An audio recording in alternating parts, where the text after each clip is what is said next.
부동산 플러스 유 진행의 김효선입니다. 부동산 격언에 보면요, 이런 말 좀 들어보신 분들 있지 않을까 싶습니다. 길 따라 투자하라라는 말이 있습니다. 도로를 보면 돈이 보이고요. 그리고 길에 따라서 땅의 개발 가능성도 또 보여진다라는 뜻을 또 포함하고 있는 그런 이야기인데요. 그러나 모든 투자에도 옥석 가리는 전략 필요하다라는 거 잊지 않으셨지요? 투자 시에 꼼꼼히 따져보고 그리고 의심하는 습관 꼭 길러보시기 바라겠습니다. 오늘도 나는 또 투자가 어렵다 이렇게 생각하시는 분들은요, 소일섭 전문가와 함께 궁금한 점도 풀어가시기 바라겠고요. 그리고 많은 정보들까지 얻어가시기 바라겠습니다. 여러분들을 위해서 무료 상담 전화 문 열어두고 있도록 하겠습니다. 02-2638-3910번 서울입니다. 지역번호 02-2638-3910번 문 열어두고 있고요. 전화 어려우신 분들은 간단하게 문자 주십시오. 정보 이용료 100원 부과되는 샵 3989번 여러분 위해서 문 열어두고 기다리고 있도록 하겠습니다. 자, 그럼 소일섭의 부동산 플러스 유 힘차게 출발합니다.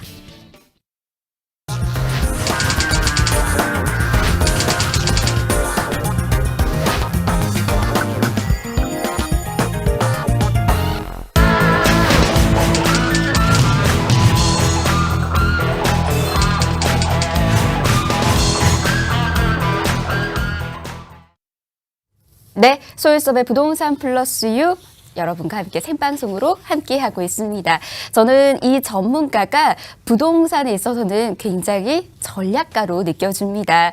좋은 정보들 그리고 속 시원한 정보들까지 다 가지고 있기 때문에 그런 생각이 좀 드는데요. 오늘의 주인공 바로 모셔보도록 하겠습니다. 소일섭 전문가 모셨습니다. 어서 오십시오. 반갑습니다. 네, 안녕하세요. 소일섭입니다. 시청자 여러분, 요즘 환절기 때문에 감기에 걸리신 분들 참 많은 것 같습니다. 감기 조심하시고요. 오늘도 여러분들과 함께 좋은 정보 또 알찬 정보로 여러분들과 함께 풀어나가겠습니다. 소일섭입니다.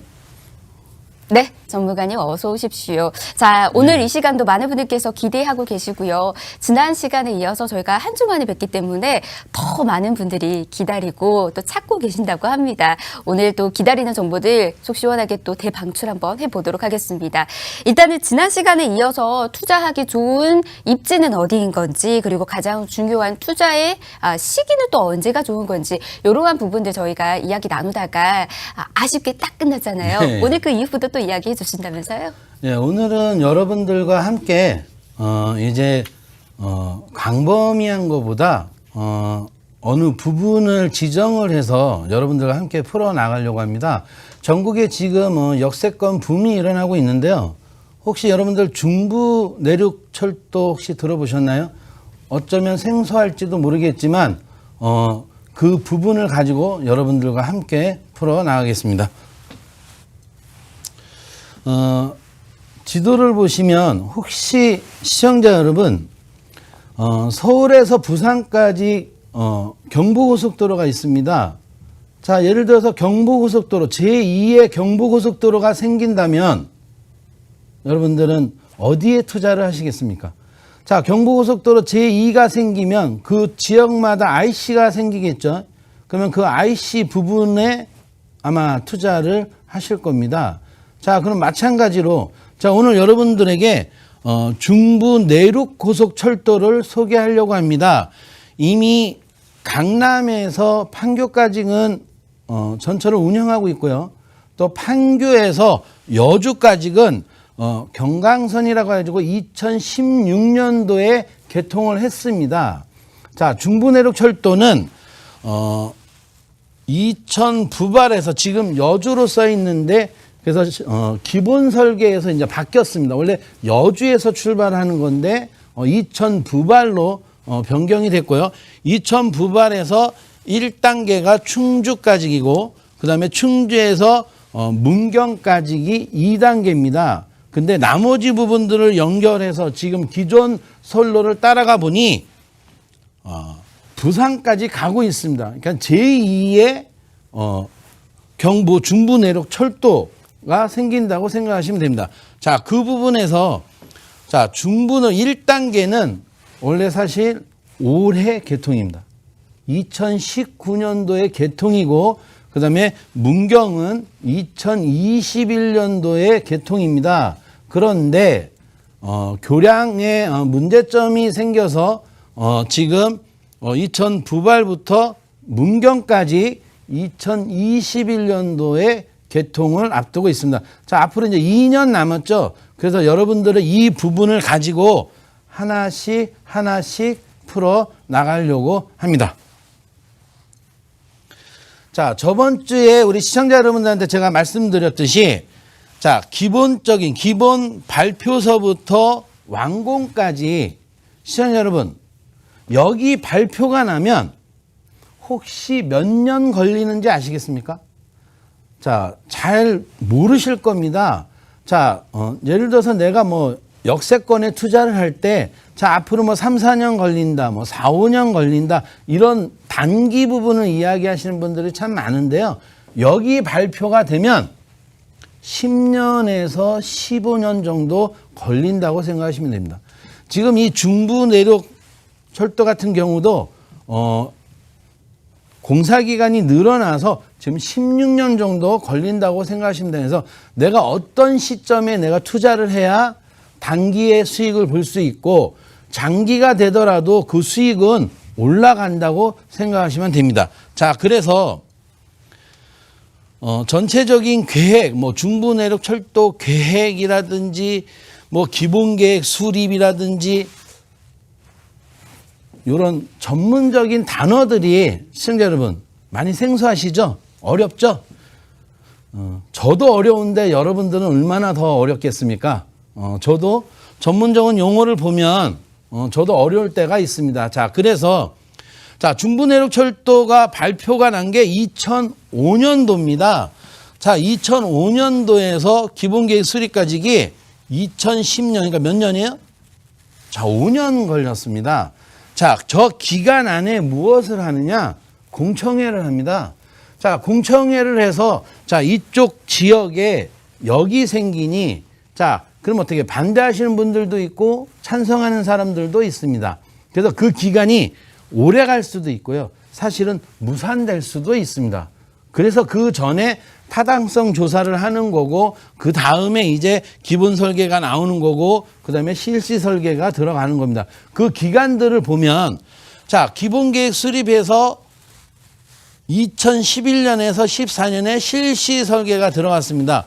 자, 보시면 자, 기본 계획 발표했을 때 자, 여기 부발에서 자, 처음에는 제가 있죠. 여주에서 진행을 하는 걸로 알고 있었는데 중간에 이천 부발로 바뀌었습니다. 그래서 이천 부발에서 자, 문경까지인데요. 자, 보시면 자, 이천 부발에서 그다음에 여기 111역이라고 해서 요게 가남입니다.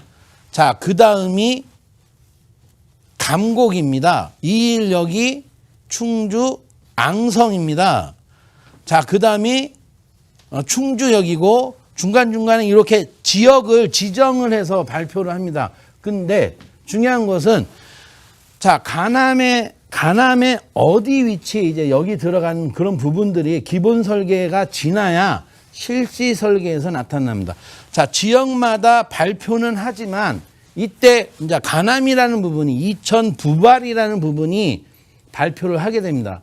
이때 이제 투자하시는 분들이 계십니다. 그럴 때 자, 땅값은 싸겠지만 내가 수용될 수도 있고 리스크가 크다고 그랬죠. 위치가 어디인지 모르니까. 자, 그래서 투자 시점을 발표했을 때 투자를 하느냐 아니면 실시 설계에서 투자를 하느냐 공사했을 때 투자를 하느냐 완공하고 나서 투자를 하느냐는 투자자의 몫입니다. 자, 그러면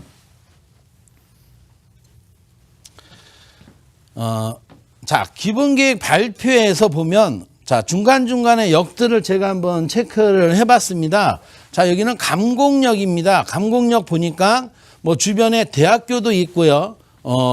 자, 요 감곡역 같은 경우는 역사 위치 때문에 사실 그 지역 갔을 때 프랜카드가 많이 붙어 있었습니다. 위치를 옮겨달라, 뭐 어디에서 왜 이런 역세권의 바람이 위치에 따라서 돈과 연관이 되기 때문에 그렇지 않나 생각이 듭니다. 자, 또 하나는 자, 충주 앙성역입니다. 자, 여기 같은 경우는 1안이 있었고 2안이 있었고 3안이 있었습니다. 자, 발표를 할 때 자, 1안, 2안, 3안이 있는데 중요한 것은 뭘까요? 아직 정해지지 않았기 때문에 기본 설계에서 자, 누구는 주덕 쪽에 1안이 될 거다, 누구는 3안이 될 거다, 누구는 2안이 될 거다 해서 미리 정보를 가지고 투자한 사람들도 있을 겁니다. 자, 근데 어떻게 돼요? 한 곳만 빼고 두 곳은 투자해서 실패를 볼 수 있습니다. 그래서 어떻게 보면 실시 설계 때 투자하는 것도 더 좋지 않나라는 생각이 듭니다. 자, 그래서 보면 자, 아까 5년 동안의 기본 설계를 해서 그 다음에 실시 설계 때 투자를 하느냐, 자, 그 다음은 착공 때 투자를 하느냐. 자, 여러분 2000 부발역부터 시작을 해서요. 자, 여주의 간암역, 장원의 감곡역, 충주의 앙성역, 뭐 충주역, 살미역, 충주 수안보역, 괴산의 영풍역, 문경의 문경역이 있는데요. 실질적으로 지금 역 이름은 거의 정해져 있지 않습니다. 자, 그 지역의 이름을 따서 역들이 지금 진행을 하고 있지만요. 아직까지 정확한 명칭은 없다고 생각하시면 됩니다. 또 지금 어느 역들이 역세권 개발을 할 때 환지냐 수용도 자, 지금 2000 부발역 같은 경우는요. 안타깝게도 지금 2000 부발역이 발표했을 때 땅값 시세가 실시 설계 나오고 나서도 평당 2, 30만 원 했던 게 공사하면서 평당 500, 700씩 올라갔습니다. 공시지가가 뭐 150만 원까지 올라갔으니까요. 근데 안타깝게도 수용을 할지 모르겠다는 말들이 이렇게 나와서 만약에 수용이 된다면 어떤 많은 파장이 있을 것 같습니다. 자, 간암역도 환지 방식으로 지금 개발을 진행하고 있습니다. 다행히 환지 방식은 민영 개발이라서 많은 수익을 보지 않나 생각을 하고요.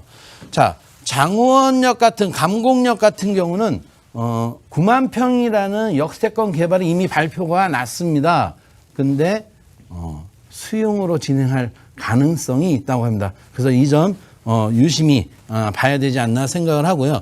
자, 충주 앙성역 같은 경우는 지금 역 중에서 가장 핫하다고 할 수 있는데요. 왜 그러냐면 충주 앙성역 같은 경우는 15년 전부터 이미 온천지구로 지정이 돼서 온천지구로 개발을 하려고 했던 곳입니다. 그렇다 보니까 계속 어떠한 지가 상승부터 시작해가지고 지내오다가 여기 발표가 나면서 이제 또 역세권 개발까지 진행해야 되는 부분들이 왔기 때문에 유심히 봐야 할 곳이라고 생각이 듭니다. 왜냐하면 역세권까지 개발되면 온천까지 개발되는 부분이라 아마 서울에서 천안아산까지 가는 시간이 1시간 반 이상 걸리는데요. 자, 여기가 역세권이 개발이 온천 개발까지 같이 된다고 하면 서울에서는 강남에서 이 충주 앙성역까지는 1시간 미만으로 들어갈 수 있기 때문에 좀 핫하지 않나 생각합니다. 자, 그 다음에 또 지나서 문경역 같은 경우도 거의 지금 30만 평이 확정이 나서 지금 뭐 워낙 뉴스나 뭐 보도에 보면 워낙 뭐 역세권 개발하겠다고 지금 이슈가 엄청나게 나는데요. 여기도 보면 어쩌면 수용이 되지 않을까라는 생각을 하고 있습니다. 자, 이어서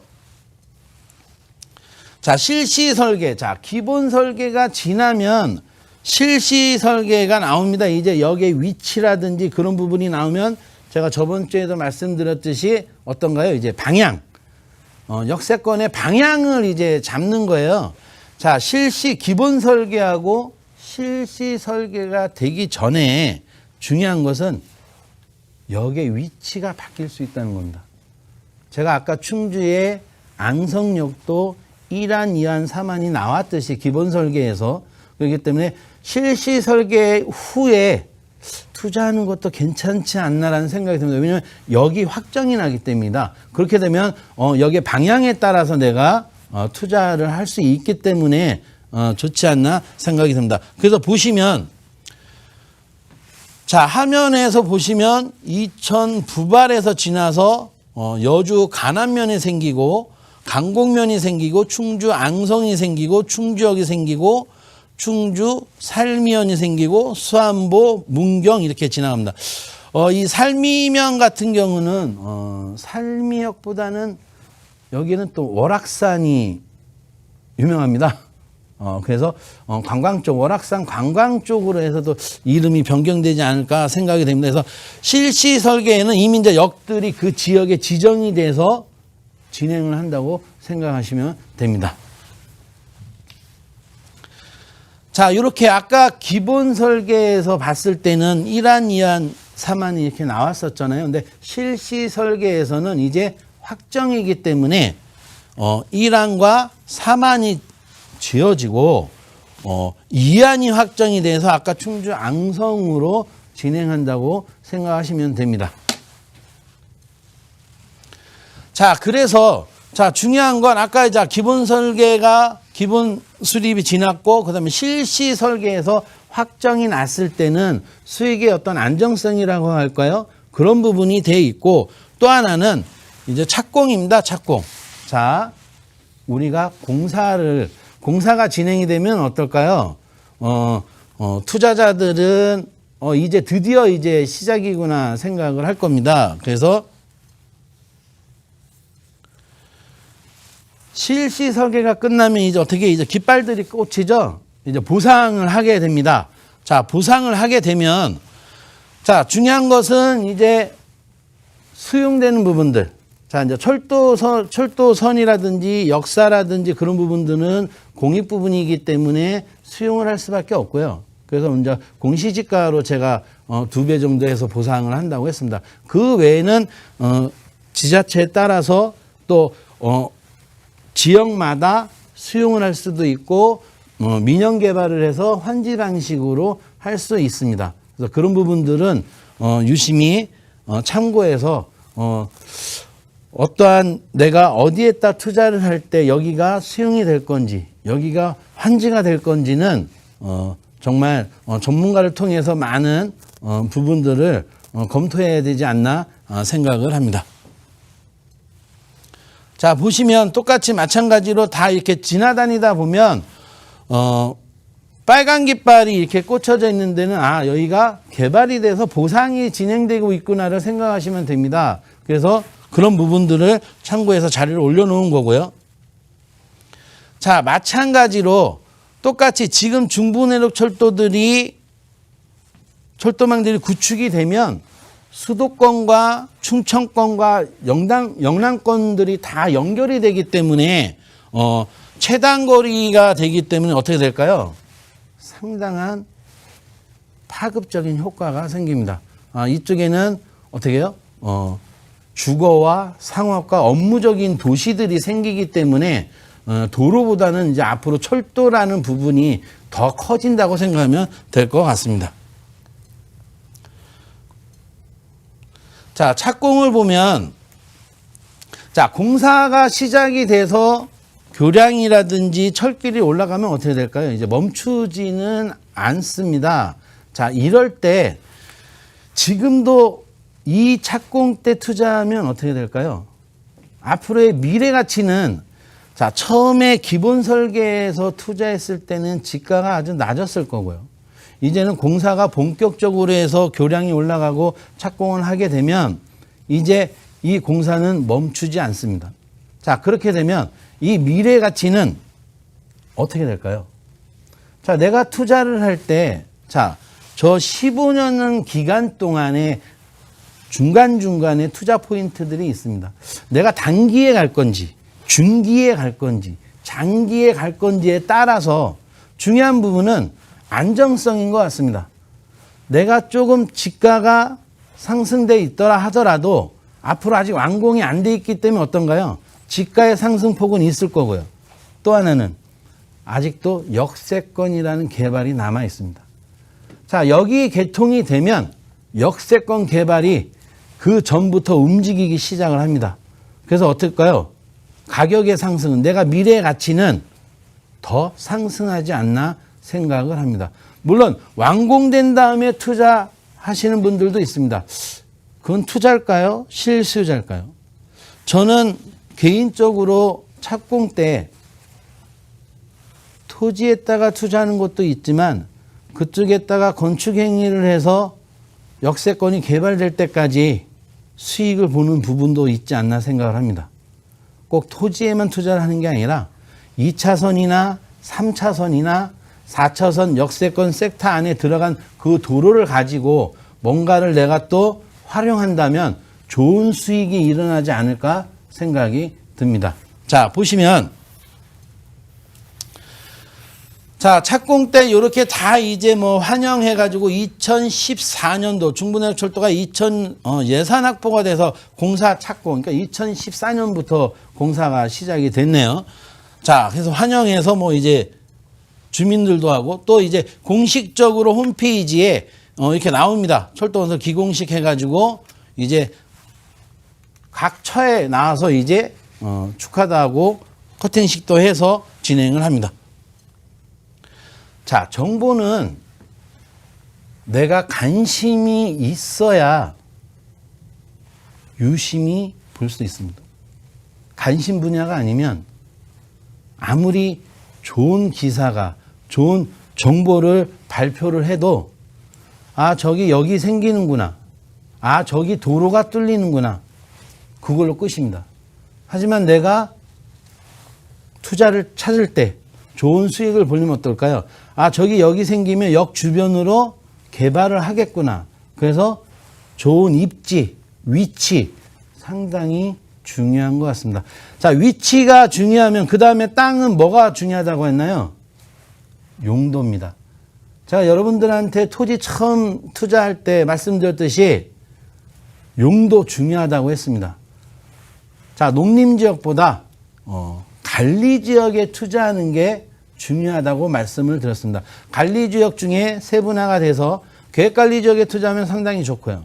그 다음에 나머지 생산관리지역이나 보존관리지역에, 그래서 투자는 관리지역에 투자를 해야 된다고 용도를 말씀드렸습니다. 또 하나는 뭘까요? 도로입니다. 이왕이면 내가 2차선 도로에 아니면 3차선에 아니면 4차선에 있는 주변의 땅을 선호한다면 아마 역세권 개발의 환지 방식에 들어갈 때 간보율 보상에 개발할 때 아마 많은 수익 부분이 들어가지 않나 생각합니다. 위치에 따라서 보상 금액은 틀려집니다. 그렇기 때문에 좋은 입지 위치에 따라서 틀려지기 때문에 그런 부분들을 꼭 참고하셨으면 좋겠습니다. 자, 그러면 주변에 이렇게 공사가 되면 주변의 토지 시세들은 어떨까요? 아까 말씀드렸듯이 기본 설계보다 지금 착곡되는 지가가 많이 상승돼 있겠죠? 그래도 만약에 물건이 있다면 어쩌면 나에게 그게 큰 기회일 수도 있습니다. 또 하나는 자, 내가 500m 안에 섹터 안에 들어가는 건 뭐라고 그랬죠? 나에게 어떠한 큰 천운이 있지 않으면 이미 기본 설계, 실시 설계, 네, 중간중간에 그런 부분들이 있다 보니까 여러분들이 그 점을 염두에 두시고요. 그래요. 벌써 시간이 이렇게 됐네요. 맞습니다. 시간이 참 빨리 흐른 것 같습니다. 저희 오늘 여기까지 이야기 좀 전해드리고요. 더 궁금하신 사항들 여러분들 아래에 있는 번호로 연락 주시면 저희가 한 번 더 또 도와드리도록 하겠습니다. 저희가 다음 주 이 시간에는 역세권 투자 총정리 다시 한 번 또 해드릴 예정이니까요. 이 시간들 놓치지 마시기 바라겠습니다. 자, 저희가 준비한 소식 오늘은 여기까지입니다. 저희 방송이 끝나고 난 이후에도요. 계속해서 무료 상담 전화 문 열어두고 있도록 하겠습니다. 다만 저희 프로그램에서 제공해드리는 정보는 투자에 대한 조언일 뿐입니다. 투자에 대한 판단이나 책임은 투자자 본인에게 있다는 점, 이 점 꼭 명심하시기 바라겠습니다. 고맙습니다.